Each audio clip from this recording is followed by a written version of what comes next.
Hello, everyone. Welcome back to AI and Go-to-Market podcast. Today, we have the Met scientist of LinkedIn, Tito. How are you?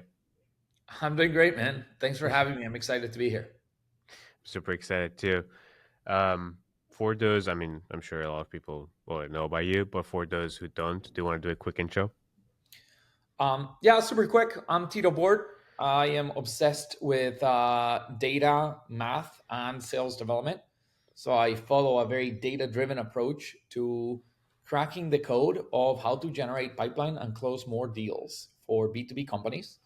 And the majority of my experience is in the mid-market and enterprise. So take what I say as very relevant for anybody selling products that cost over $20,000, $30,000 a year, rather than for SMB sales. Just because my opinion actually changes. Some of the things that I might say are a bad idea for the enterprise, they might be a good idea for SMB. So take it all within that context, and I'm excited to be here and to share what I've learned over the past years, um, and how to use AI in today's day and age. Awesome. The very obvious question, which you're talking a lot about it on LinkedIn too. What do you think about AI SDRs? I mean, I don't. I think that in the early days, asking my opinion would have been a good idea. I think now we're 1+ year into the market, and I'll quote people that perhaps are not biased, because you might say that I'm biased. I run an SDR agency and things like that, and so like my opinion should all matter. But go listen to people like Jason Lemkin, right, the founder of SaaStr, and he hosts conferences. He's all about startups. He will tell you that he ran a poll on Twitter, x.com, and 99% of respondents say that if they tried AI SDRs, it failed. So it clearly did not work. Now I can give you my opinion on, do I think it's going to work in 6 months or in 1 year, or how much better the algorithm has to get, or how much better does the AI SDR need to get for it to work. My personal opinion is it will never work. Hmm. And it's not a technological limitation, it is a psychological limitation. And the psychological limitations on the prospect, and it's not something you can control. Do you think like the end-to-end automation of an SDR is impossible, or do you think like AI in general in the SDR workflow is just not a good use of time and energy and money? I actually believe that the technical automation of beginning to end of what an SDR typically does, it's actually, computer science wise, very possible to replicate. I think that the day you replicate it, you maybe have about 6 months until the human on the other end starts ignoring everything that you're doing. So, Hmm. what we need to understand about what an AI, well, what we need to understand about what an SDR really does is it's fighting for attention, Hmm. right? So, if we put it in a different light, forget about SDRing, think about recruiting. Let's put ourselves in the shoes of an employee and a recruiter reaches out to you, right? Will there ever be a moment where you can have a perfect AI recruiter?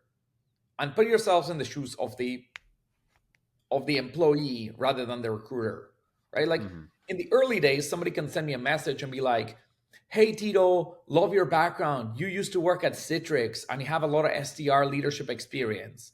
My VP of sales wants to talk to you. We would love to interview you. Would you hop on a call?" That would be a pretty good message compared to the average recruiter who's been sending, "Hey Tito, open to a new role," right? But once every recruiter is sending me the same message over and over and over again, I start ignoring it. It doesn't feel like I'm actually the right candidate. And the same happens in sales development. Instead of selling them a new job, we're selling them a product, right? But if every recruiter is telling us the same thing, for all those employees out there, how many calls from recruiters do you take? What percentage do you agree to? Like, I don't think somebody who's not looking for a job, actively looking for a job, you might take one out of every 100 messages that you receive. And the one that you're taking is the one that is the most targeted. Like, Tito, I see you know 3 employees of this company and we're recruiting and we're looking for people with XYZ experience and you're the perfect candidate. You got to talk to us. I guarantee you this would be your dream job. We just raised $100 million. We're the best place to work in the market. Look at our Glassdoor reviews. Come on, Tito, give us a chance. You might be happy already at your current company, but I guarantee you this won't be a waste of your time. I'll take the call, right? But what if every message from every recruiter now looks like that? Mm-hmm. Will I now go take 100 calls every month? No. It just becomes noise. The way you stand out as a recruiter is by doing what nobody else is doing. And the same applies to SDRs. What works for an SDR is doing what nobody else is doing. Therefore, the AI SDR is an oxymoron. As soon as you can automate it and scale it, it stops working because Mm-hmm. it becomes noise. It Do will you think? never work. It's the psychological limitation. Do you see the same thing with, like, for example, if I don't know, if a company, let's say, has 10 SDRs, they work really well, they want to scale to 30. Does the same thing apply to like that company with humans where they scale and it stops working, or is there a difference there? It happens very often, but it's not for the same reason. The reason that they scale up and the numbers don't grow linearly is because, call it, you have 3 SDRs and they're getting at the moment 20 meetings for the sales team. They're getting 6 per rep. The CFO looks at those numbers and he's like, 6 meetings per rep. That's amazing. We need to double it because we're hiring twice as many AEs. Let's double it. But you know what the CFO hasn't done? He hasn't looked under the hood. So what happened is, out of those 18 meetings that the 3 SDRs were booking, 12 were inbound and 6 were outbound. So when they hire 3 more SDRs and they double the team, what actually grows is the outbound, but not the inbound. So now they go from 18 to 24 meetings. And they're like, holy cow, our efficiency is down. We used to get 6 meetings per SDR. Now we're at 4. People Mm-hmm. aren't running the math. And that's why I like to believe that me being math obsessed and being in this segment really helps me win. The other thing that you'll find is that the inbound leads convert into pipeline at a much higher rate. The Yeah. outbound fail to convert at the same rate. And from pipeline to revenue, the inbound convert at a higher rate. The outbound don't convert as well. Now, the question is, what's the right thing to do? Should we therefore give up on outbound and therefore only rely on inbound? Well, if we decide to do so, go kiss goodbye your triple, triple, double, double, and tell your investors that you're never going to be able to sell outbound and be profitable and revenue efficient. Or option number 2, which is what I do with my customers, let's build an outbound program, but let's start from the ground up. We're going to separate inbound and outbound SDRs. I'm going to separate inbound and outbound AEs. Hmm. Because if we go back to the example of the recruiting, I've had this happen to me. A recruiter, when I was an account executive in 2016, reaches out to me. Tito, you're the perfect candidate, blah, blah, blah. Stands out. I take the call. I show up to the VP of sales. Guess what the first question was from the VP of sales? Do you do outbound or do you self source? No, his first question is, Tito, why do you want to leave your current company? Mm-hmm. I see you're an AE at X company. Why do you want to leave? And I said, I don't want to leave. I said, so why did you come to the interview? Aren't you applying for a job here? I was like, I came because your recruiter told me that you thought that I was the perfect candidate. And he's like, yeah, we think you would be a great candidate, but you have a job, right? And I'm like, yeah. He's like, why would you leave? I'm like, I don't know, dude. Convince me. Why should I leave? And he's like, well, what are the things you hate the most about your current company? I said, I don't hate anything. It's a great place. I love it. He's like, so why did you come to the interview? And I'm like, dude, we're definitely on completely different pages. I don't know what I'm doing here. I apologize. I should have never taken this call. I better just go. And he was like, yeah. And the problem was that what I was expecting, rightfully so, was the VP to come in and say, Tito, nice to meet you, dude. I am so impressed by a lot of the things you've done. I wanna show you why coming and working at this company that I run is the best thing you could do in your fucking life. Mm-hmm. And then he would need to sell me on, yeah, you might be making X money, but our commission structure is better, so you're better here. And we just raised money from XYZ venture capital, and that's how we're gonna win. This is how the market looks, and this is the opportunity. Here's how much equity we can give you. And then, even though I wasn't looking for a new job, I would have been like, holy cow, what's my path to becoming the next sales director for the Northeast region and running 6 AEs under me? And maybe like, well, I can do that within 12 months. I'm like, would you write it in my contract? And he was like, yes, I would have taken the job. But he never Mm-hmm. did that. He was just trying to seek for pain and for things that I disliked about my current state. And I Mm-hmm. didn't care. So, Outbound, number one, you can never AI it because the moment you AI it, the people start ignoring you. But number two, really needs to be a conscious effort from a company to decide that we're going to go get passive candidates like we do in recruiting. We're going to go after passive buyers. Mm-hmm. We can launch our SDR to go recruit that person, and we're recruiting them to become customers rather than employees, but we're going to go recruit them. We can start the call of like, what's keeping you up your night? What are your biggest pain points? What's your timeline? Dude, I have no timeline. I have no fucking pain points, and nothing's keeping me up at night. I'm happy. What you gotta Mm-hmm. show me is you're happy, but there's better. And now that you know that there's better, let's work together to build a timeline and a budget and a process so you change. You gotta sell them on why change, despite them being happy with their current solution. It's a completely different motion, and companies that are sending inbound and outbound leads to the same AEs and the AEs are running the same process are deemed to fail. When you separate AEs with like these are outbound AEs, these are inbound AEs, do you pay exponentially more to outbound AEs? Yes, I would. You would. Yeah. On the inbound, I would move my commission to maybe 6, 7, 8%. On the Mm-hmm. outbound, I would pay 12, 14, 16, 18%. And what that creates is a 2 to 3x payment. Now, we got to be thoughtful about this because, like, do I think that's the main thing that you should do from day one? No. Um, there's going to be interesting plays. Like, what if, imagine if I move companies today, if I go work at some other company. The first tool that I want to go use is outreach because I'm a big fan of outreach and I've been using it for 10 years and I'm just an expert. So that's my tech stack that I like. So if I move companies and an outreach rep from Outbound calls me, Tito, I saw you just announced you started at X company. Do you want to buy our tool? And I'm like, yeah, 100% I want to buy it. He's like, great. Is that outbound or inbound? Mm-hmm. That's truly still inbound, Yeah. AKA, I am not a foreign buyer.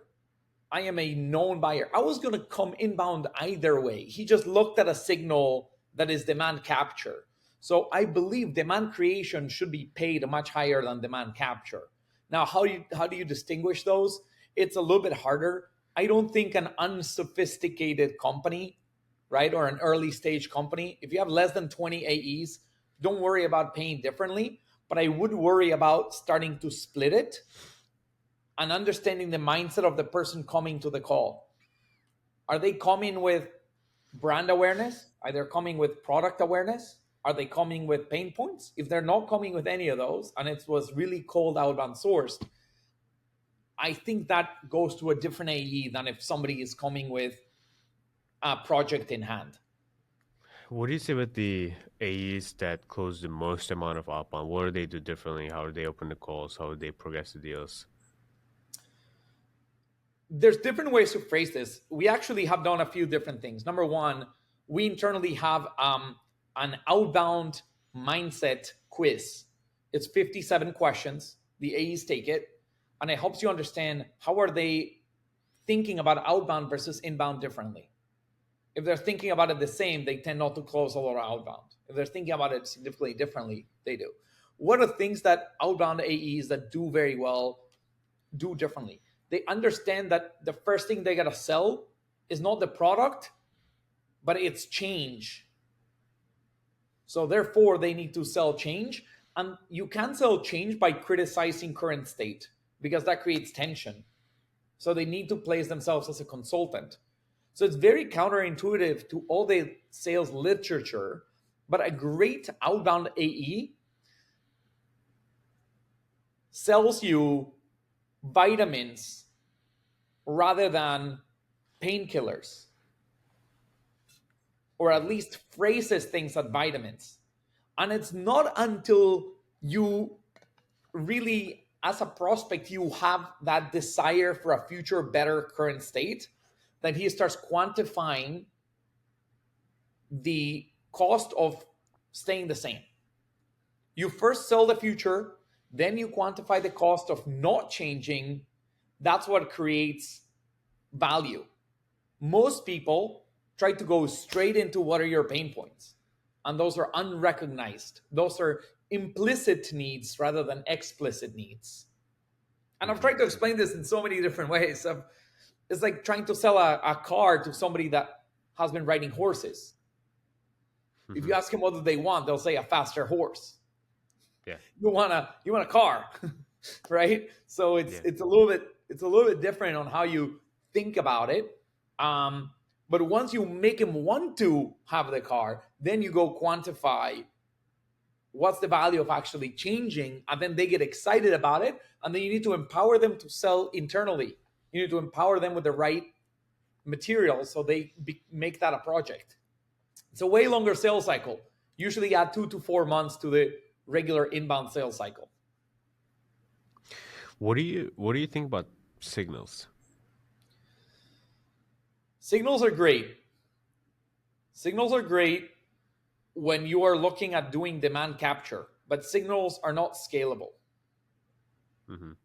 There's a certain number of companies that are looking for a type of product. And if you sell, let's make it super easy, right? Let's say you sell something like sales engagement. You're an outreach or a sales loft or a competitor of them. There's 2% of the market that is wanting that type of solution. If you have a very big brand, you will have a lot of inbound demand already. Your SEO, your friends, everybody knows about you. So if I'm outreach or sales loft, they're coming to me. Yeah. Okay. There's also going to be scenarios where the company is going to go buy this tool, but it's going to go buy it in a month or two. And that's where the signals start playing a role. We're hiring 15 SDRs. Okay. And you don't have outreach or sales off, like you're definitely going to come inbound in a few months. You can outbound. But what signals tend to do is they turn future inbound into current outbound. It's still demand capture. Mm. What the signals do is it shows you where demand exists and it tries to capture a little bit early. I actually don't think that the doing outbound to signals is a huge value add, especially if you have a really good brand. It is very helpful if you're an unknown brand. If you're gonna go take market from a market leader and you're not a market leader and you're nowhere to be found, signals is the way, because you're gonna start finding those fights. But if you're already a big player, it doesn't matter. So do you think like basically signals is not gonna have a wide adoption in upper mid market enterprise? Is that fair to say? Because an enterprise company already has market share and probably brand awareness. I actually think that they will benefit from it. But when you look at the numbers, right? Like there's this idea of like what is the marginal value? I think that if a company like grab a big one like Snowflake, right? If they start doing signals, they'll start capturing a lot of leads. They'll start capturing a lot of demands. They'll be able to show on the board that they're getting lots of meetings from signals. But the But question revenue is not is, gonna increase. will their inbound be affected lower because now they're doing signals. So the signals are getting the same meetings that the inbound was going to get 2 weeks later. Uh-huh. So what is the full marginal value added by doing signals? It's actually very small. Where you get a lot of value is when you go sell to somebody that was not planning on making this a priority and you help the leader reprioritize. Somebody, I'll give you an example, even in a big company, somebody uses AWS as their only cloud that they use for their code. And you're with Microsoft and you call them and you say, you should do multi cloud. You should do AWS plus Azure. And they Yeah. say, I'm not sure. And you say, how much are you paying per XYZ? And they give you the pricing. You're like, that's nuts. If you were multi-cloud, you weren't tied to one single provider, your price would go down by 20% and you're spending $10 million a year. You'd save $2 million by being multi-cloud. Now you're convincing somebody that had no interest in changing anything to change. That is net marginal value 100%.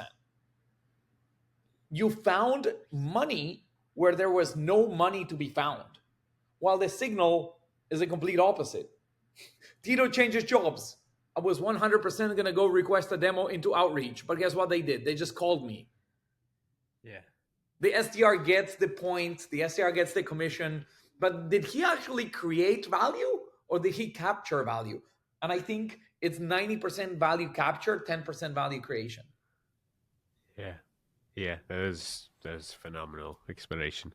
Maybe they're like maybe the opposite like objection to this might be like maybe there are signals that buyers do not correlate with like a tool. I don't know what it is, but probably there are some signals that you can find where you don't really immediately think I need outreach, but then it's like a I don't know, it's like signal that might correlate to have needing outreach. Um, yeah, that was great. Those are better, right? Like somebody Yeah, opening more offices or more locations or somebody launching in a certain region. Um, and then you having to translate your software.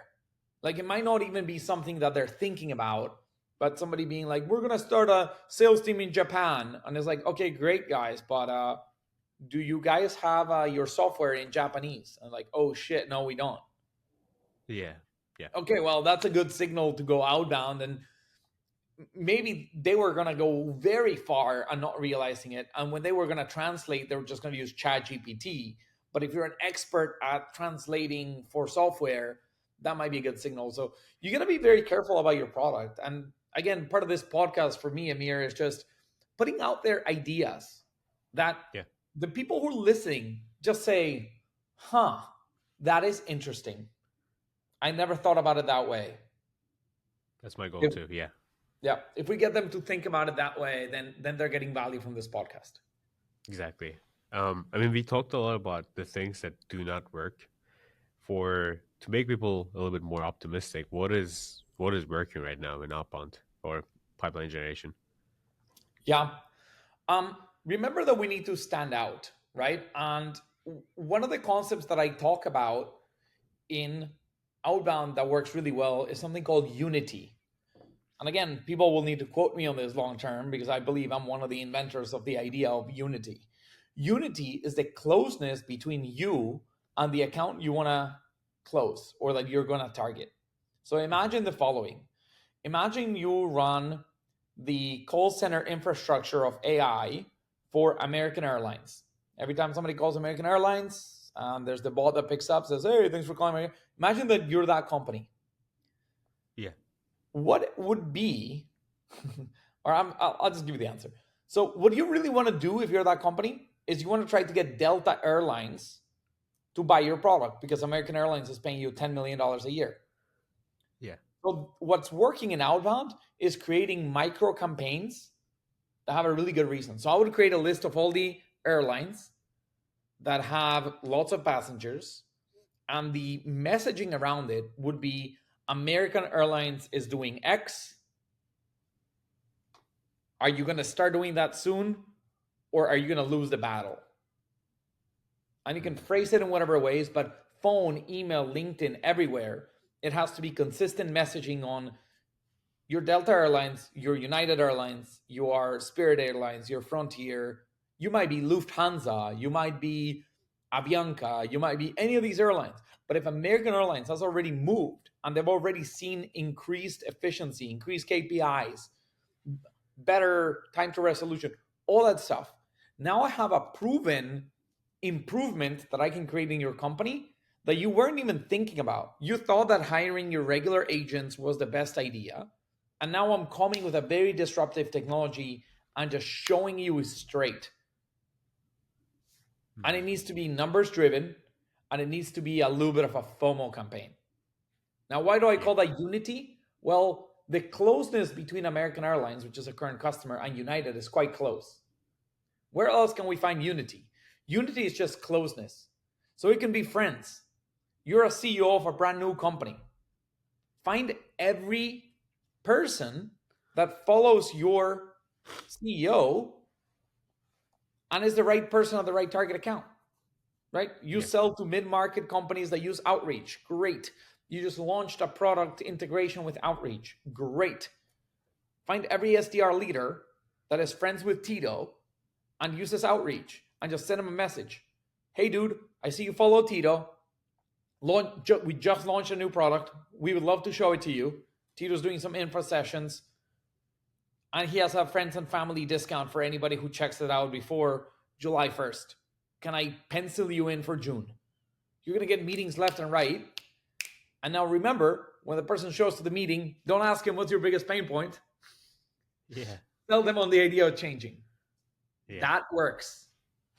So it's like finding patterns in your own data and also finding commonalities with the people so you find unity, right? Correct. And it's different from signals, as you can see. It's not about signals, is all about them taking the first step, right? I posted a job, I raised funding, I launched a new product. Those are signals. This is less about signals, it's about unity. It's about how close are they to me in all sorts of different ways. So we internally we've documented 87 different plays that we like to run. Wow. Some of them are unity based, some of them are called outbound, some of them are events, some of them are signal based. And we just, for every customer, we start alternating. What are the types of signals? What are the types of things that we can run? Right. Another very Hmm. obvious, very easy, a lot of people run it, is the close lost campaign. Yeah. Now, depending on how you structure your CRM, going to a close loss that got to contract or proposal is very different than going to a close loss that only had an intro call. It's very different to go to a closed loss that never showed up for the meeting because it was a no-show. What you say and how you say it is different.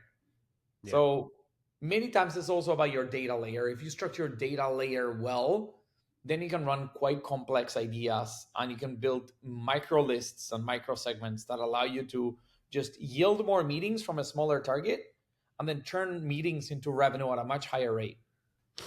Yeah. Um that's so you have 87 plays internally, is that right? Yeah. So like And an again, we've SDR been can doing this for choose. 7 years. So, we Yeah. have a big competitive advantage. You don't need 87. You can start with 4, 8, 12. Just Yeah. start somewhere. Yeah. And in terms of like what parts of the SDR workflow can be basically like AI doesn't need to replace, but how does AI help SDRs right now other than like AI SDRs?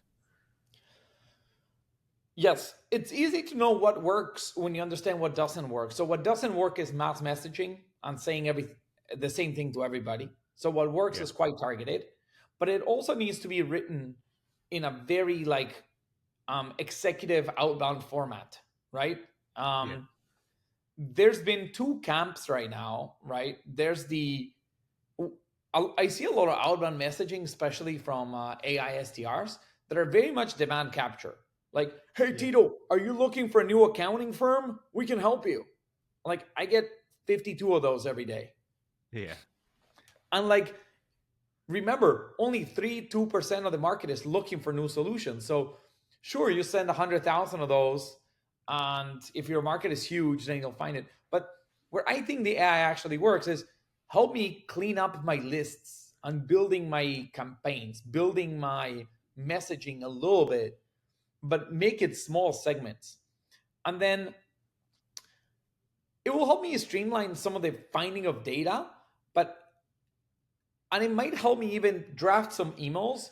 But the key of outbound is multi-channel.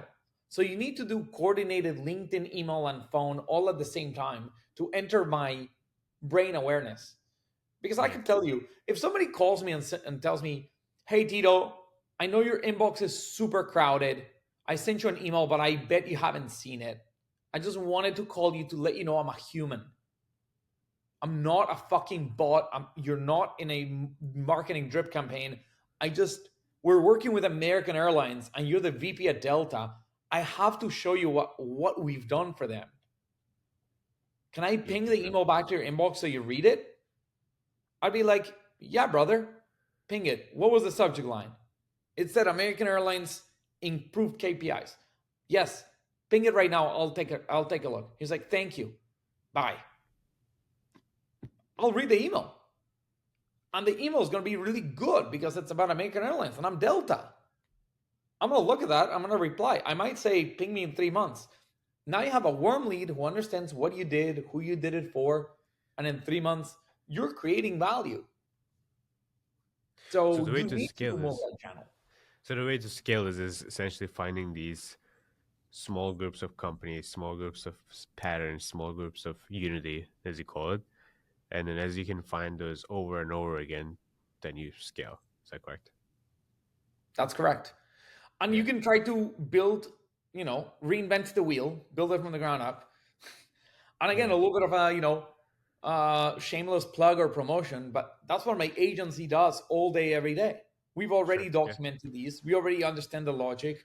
We already know how to build it. Some lists you build directly on clay tables. Other lists you got to go on LinkedIn and extract stuff. Some things are about the connection between customers. Sometimes you got to export a CRM list and enrich it in certain ways. And we already built all those workflows. So I have these 87 that whenever a customer says, Tito, can you help us with outbound? I say yes. I log into their CRM, and in a week, I'm ready to launch somewhere between 10 and 25 different strategies with high unity.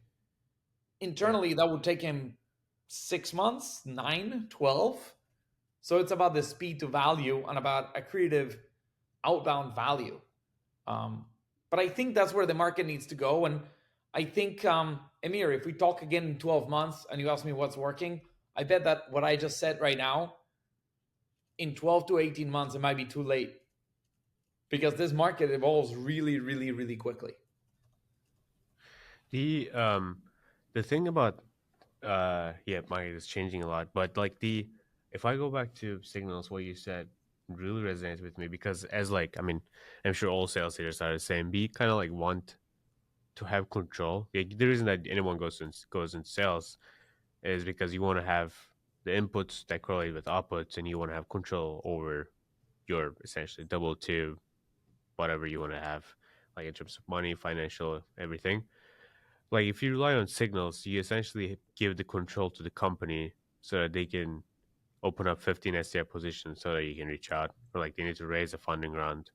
And most of them, I mean, we also waited 7 months in the last funding round, more in the previous one. So then you need to raise funding, then they need to announce it, then you go into that company. So essentially, you give control to the prospect to do something so that you can reach out. That is also like another like framing issue with signals, and also control issue too. One, if you actually get very thoughtful about that process, what you will learn is that the only area where you have control is cold outbound. Because think Yeah, about it even this way: you go to a trade show, you put a booth at the Dreamforce conference. You think you have control? No, the attendees have control. They get to stop by your booth or they get to sign up for the conference. You put a webinar. Do you think you have control? No, somebody needs to find your webinar and join. yeah. Newsletter, right? Everything except of absolute cold outbound, it's relying on the prospect taking the first step, which means they must already be in the journey. Cold outbound, and specifically unity based cold outbound, is where you get the highest leverage on the best close rate, the highest average deal size, and full control. and it's Yeah. infinitely scalable. Because if I have one SDR only focusing on cold outbound with Unity, and he can generate 8 meetings, and I Yeah. have 87 different plays, I can put another SDR generating another 8, and another SDR, another 8, another SDR, another 8. And we can turn those into revenue at a high clip, call it 15%. Each SDR can close one outbound demo every month. If your average Yeah. deal size is 30K, 50K, 70K, or above, holy cow, at 100K, you would have one SDR produce $1.2 million in revenue every year. My investors would go bananas Yeah. over each SDR producing 1.2 million in revenue. The problem is everybody's caught up in the little signals and more tools and who picks up the phone and like let's grab the hot numbers and let's grab the it's all shortcuts, but those shortcuts are not never scalable. So it's Yeah. short boosts, boost, boom bust, boom bust, boom bust. It and we never become great because we're not looking at strategically what's scalable. Yeah. This is great. If you want to talk more about the agency, I want to do that before we wrap up. Do you want to give people like where they can reach out, where they can find out about it? I'll say two quick things because I don't do these sessions to demand capture. I do these sessions to educate the market, and hopefully I'm a new resource for all of you listening. So follow me on LinkedIn regardless. I always post interesting thoughts about the world of outbound and how to win. And then I have three things for people who might be interested. And this I know it's only 2 or 3% of the listeners, so I'll keep it short and sweet. Number one, I run a sales development agency. I only have space for two more customers right now. We design and build the outbound for our customers. About 80% of my customers already have an SDR team. So you can think of us like a consulting company. But if you're starting from scratch, we also do it for you. We design it from scratch and we run it for you. So we'll give you one SDR, all the tools, all the ideas, all the sequences, and all that. So Hmm. if you're interested, altisales.com is where you find that. Number two, if you're running on outreach.io or SalesLoft for your internal SDR team and you have more than 6 SDRs, I have a tool that will help you understand what is working and what is not. All sorts of interesting data driven metrics that will make your team more efficient and a coaching platform. It all comes in one piece of software. You can find that at altisales.io. Altisales.io is how you learn to make your SDR team better. So the outreach integration is in a PLG motion. You can go in and connect. If you want to do SalesLoft, submit a demo request, and we're in a beta, and you'll be able to see it.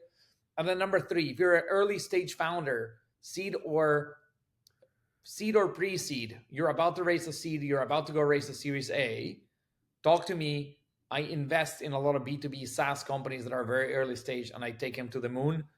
I'm about to get my first unicorn. Their latest valuation is $800 million. But I love meeting with very smart founders that want to go to the moon. And I help them along the journey. Advisory for free. If you need services at a discount, if you need my software for free, all that stuff. But I'm really passionate about building pipeline and creating value. So thanks everybody for your few minutes to listen to what I have to offer as well. Awesome. Tito, thank you very much. This is awesome. Thank you, Amir.